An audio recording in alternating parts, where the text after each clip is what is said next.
মারধর, তোলাবাজি, মহিলাদের সঙ্গে খারাপ কাজ সহ একাধিক অভিযোগ ছিল তার বিরুদ্ধে। এবার সেই দাপুটে তৃণমূল নেতাকে গ্রেপ্তার করল পুলিশ। শুধু ওই তৃণমূল নেতা নয়, তার 3 অনুগামীরাও ঠাঁই হয়েছে শ্রীঘরে।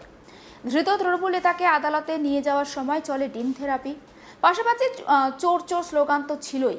ধৃত তৃণমূল নেতা আবার পঞ্চায়েত সমিতির সভাপতি পদেও রয়েছেন। ঘটনাকে ঘিরে চাঞ্চল্য এলাকায়। ধৃত তৃণমূল নেতার নাম বিজয় রায়। তিনি গোঘাট 1 নম্বর পঞ্চায়েত সমিতির সভাপতি। এখনও পঞ্চায়েত সমিতির সভাপতি পদেই তিনি দায়িত্বে রয়েছেন। তবে ভোটের ফল প্রকাশের পর থেকে তাকে অফিসে যেতে দেখা যায়নি। বাকি 2 ধৃতের মধ্যে প্রসেনজিৎ ঘোষ তৃণমূলের শিক্ষক সংগঠনের নেতা এবং পার্থ নাগ স্থানীয় তৃণমূল নেতা ছিলেন। ভোটের ফল প্রকাশের পর থেকে এই নেতাদের বিরুদ্ধে নানান অভিযোগ উঠে এসেছিল। অবশেষে শুক্রবার রাতে 3 জনকে গ্রেপ্তার করেছে পুলিশ। বিজেপি নেতৃত্বের দাবি, ক্ষমতায় থাকাকালীন সাধারণ মানুষের উপর অত্যাচার করেছে। সুনির্দিষ্ট অভিযোগের ভিত্তিতে পুলিশ গ্রেপ্তার করেছে। যদিও আদালতে নিয়ে যাওয়ার সময় ধৃতরা জানায় কী কারণে তাদের গ্রেপ্তার করা হয়েছে জানা নেই।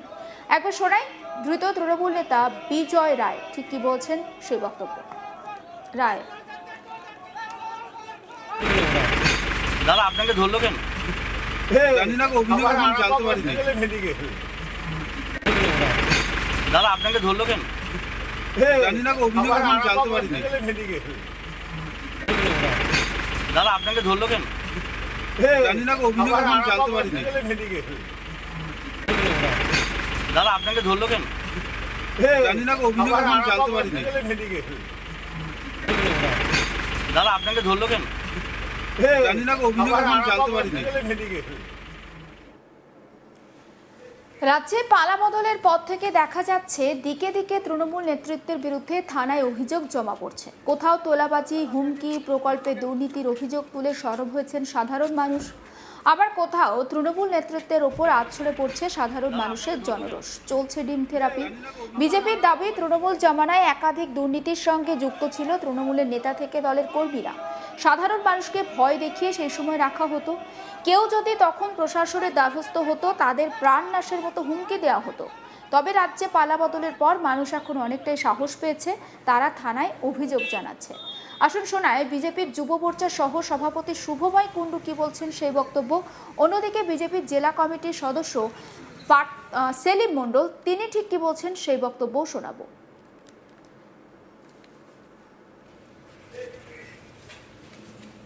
এখানে তৃণমূলের চোরাদিকে ডিম থেরাপি করা হচ্ছে।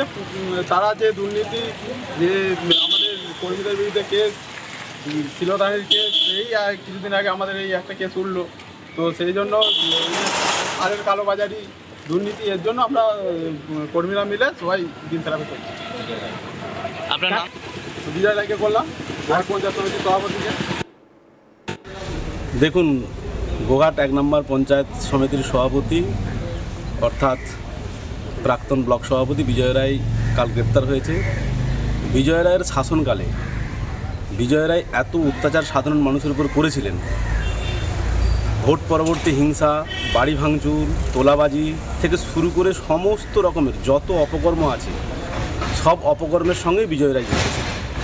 আজ তারই ফলশ্রুতিতে পুলিশ তাকে অ্যারেস্ট করেছে নির্দিষ্ট অভিযোগের ভিত্তিতে। এতে আর বলার কি আছে বলুন তো?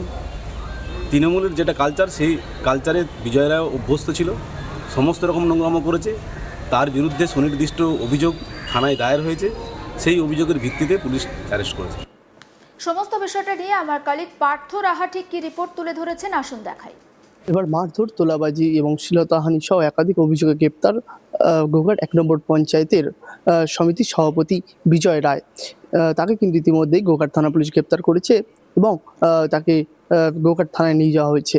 তবে তার বিরুদ্ধে যে সমস্ত অভিযোগগুলি সামনে আসছে, যে তোলাবাজি, শ্লীলতাহানি সহ মারধর, অর্থাৎ তৎকালীন যে বিরোধী পার্টি যারা ছিল, অর্থাৎ 2026 বিধানসভা নির্বাচনের আগে যে সমস্ত বিরোধী পার্টি ছিল, তাদের যে সমস্ত কর্মসূচি ছিল সেই সমস্ত কর্মসূচিতে বাধা দেওয়া হতো, তাদের কর্মসূচি ভণ্ডুল করা হতো। এমনকি যদি কেউ কর্মসূচি করে থাকতো তখন কিন্তু তাদেরকে মারধর করা হতো। এমনটাই কিন্তু অভিযোগ উঠছে বিজয় রায়ের বিরুদ্ধে।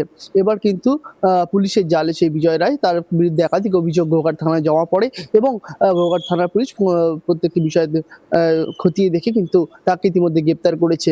এবং তাকে যখন গ্রেপ্তার করে নিয়ে যাওয়া হচ্ছে, সে সময় কিন্তু তাকে যখন নিয়ে যাওয়া হয় তখন কিন্তু কিন্তু চোর চোর স্লোগান তোলে ওখানে উপস্থিত বিজেপি কর্মী থেকে সাধারণ মানুষেরা, এবং তারকে নিয়ে যাচ্ছে যখন পুলিশের গাড়ি করে, সেই পুলিশের গাড়ি লক্ষ্য করে কিন্তু ডিম ছুটতেও দেখা যায় ওই স্থানীয় বাসিন্দা থেকে বিজেপি কর্মী সমর্থকদের।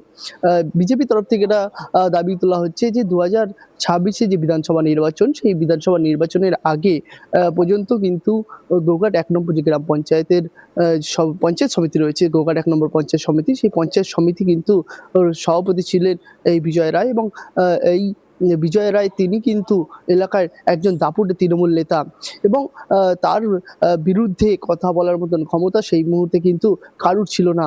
কারণ তিনি কিন্তু একদিকে যেমন তৃণমূল কংগ্রেসের দাপুটে নেতা ছিলেন, তেমনই কিন্তু সেই সময় তৃণমূল কংগ্রেসের রাজত্ব ছিল, এবং সেই তৃণমূল কংগ্রেসের রাজত্ব থাকাকালীন কিন্তু তিনি প্রশাসনকে বুড়ো আঙুল দেখিয়ে একেবারে নিজের যে দাপট, সেই দাপট বজিয়ে রাখতেন পুরো গোঘাট এলাকা চত্বর জুড়ে। এবং সেই সময় যদি কোনো রকম বিজেপি বা কংগ্রেস বা সিপিএমের কোনো কর্মী সমর্থক তারা যদি কোনো রকম কর্মসূচি নিতেন, তাদের দলীয় কর্মসূচি, সেই সমস্ত কর্মসূচি কিন্তু ভণ্ডুল করা হতো। পাশাপাশি কিন্তু এই তৃণমূল নেতৃত্বদের নিয়ে বা তৃণমূল তার যে অনুগামী তাদেরকে নিয়ে কিন্তু চড়াও হতো বিরোধী কর্মীদের বাড়িতে, এবং তাদেরকে কিন্তু প্রাণনাশের হুমকি দেওয়া হতো যদি কেউ গিয়ে থানায় কোনো রকম দ্বারস্থ হয় বা কোনো অভিযোগ জানাতে চায়। এই যে বিজয় রায়, তিনি কিন্তু ইতিমধ্যেই এবার পুলিশের জালে ধরা পড়েছেন, এবং পুলিশ তাকে গ্রেপ্তার করেছে, কারণ তার বিরুদ্ধে যে সমস্ত অভিযোগগুলি উঠেছে সেগুলি হচ্ছে যে 2026 বিধানসভা নির্বাচনের আগে কিন্তু একাধিক যে দাপট, সেই দাপট দেখে কিন্তু তিনি তোলাবাজি চালিয়েছেন, এবং পাশাপাশি এলাকার মানুষকে কিন্তু মারধর করতেন, এমনটাও কিন্তু অভিযোগ জমা পড়েছে। শুধুমাত্র এই বিজয় রায়ের বিরুদ্ধে নয়, 2026-এর যে বিধানসভা নির্বাচন, সেই নির্বাচনে কিন্তু তৃণমূল কংগ্রেস সরকার পতন ঘটিয়েছে এবং বিজেপি সরকার এসছে। এরপরে কিন্তু দেখা যাচ্ছে দিকে দিকে তৃণমূল কংগ্রেসের যারা নেতৃত্ব আছে তাদের বিরুদ্ধে কিন্তু একাধিক অভিযোগ জমা পড়ছে, এবং এই সমস্ত অভিযোগ কিন্তু ইতিমধ্যে পুলিশ খতিয়ে দেখছে এবং তাদেরকে গ্রেপ্তার করা হচ্ছে। দেখুন, হুগলির গোঘাটের ছবি আমরা দেখছি, এবং এই মুহূর্তে যে ছবি আপনাদের সামনে আমরা তুলে ধরছি, ধৃতদের আদালতে নিয়ে আসা হচ্ছে, এবং যাদেরকে গ্রেপ্তার করা হয়েছে এখনো পঞ্চায়েত সমিতির সভাপতি পদেই কিন্তু ওই ব্যক্তি অর্থাৎ বিজয় রায় তিনি বহাল রয়েছেন। এবং আমরা দেখেছি যে ভোটের ফল অর্থাৎ 2026 বিধানসভা নির্বাচনে ভোটের ফল প্রকাশের পর থেকে ওই বিজয় রায়কে আর অফিসে যেতে দেখা যায়নি। বাকি দুই ধৃতের মধ্যে প্রসেনজিৎ ঘোষ তৃণমূলের শিক্ষক সংগঠনের নেতা আর পার্থ নাগ স্থানীয় তৃণমূল নেতা ছিলেন। ভোটের ফল প্রকাশের পর থেকেই নেতাদের বিরুদ্ধে নানান অভিযোগ সামনে আসে। অবশেষে শুক্রবার রাতে 3 জনকে গ্রেপ্তার করেছে পুলিশ। বিজেপি নেতৃত্বের দাবি যে ক্ষমতায় থাকাকালীন সাধারণ মানুষের ওপরে তারা অত্যাচার করেছে। সুনির্দিষ্ট অভিযোগের ভিত্তিতে পুলিশ তাদেরকে গ্রেপ্তার করেছে। যদিও আদালতে নিয়ে যাওয়ার সময় ধৃতরা জানায় কী কারণে তাদেরকে গ্রেপ্তার করা হয়েছে সে বিষয়ে তারা বিন্দুমাত্র জানেন না। তবে বিজেপি নেতারা বলছে যে তাদেরকে গ্রেপ্তার করা হয়েছে কারণ তাদের বিরুদ্ধে একাধিক অভিযোগ রয়েছে। সমস্ত আপডেট পৌঁছে দেবো আপনাদের কাছে। নজর থাকুক আজ তাক বাংলা, সাবস্ক্রাইব করতে ভুলবেন না।